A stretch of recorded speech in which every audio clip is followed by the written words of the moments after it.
दिसत आहे ना मस्त छान रव्याचे अप्पे. तर चला आमच्या छोट्याशा गार्डनमधले कांद्याचे पाला तोडून घेऊया. तर मी कांद्याचा पाला तोडून घेतली आहे आणि सांबार मस्त छान फुलेला कांदे, मिरची, टमाटर हे बारीक चॉप करून घेतली आहे. त्याच्यानंतर रवा, ते आपल्या क्वांटिटीनुसार रवा घ्यायचा, त्याच्यामध्ये थोडीशी दही हे मिक्स करून घ्यायचं.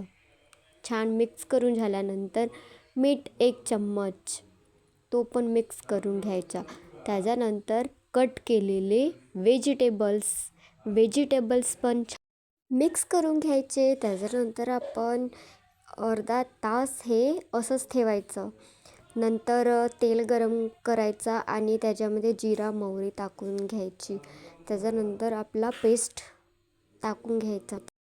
पूर्ण पेस्ट छान टाकायची. त्याच्यानंतर व्यवस्थित शिजू द्यायचं.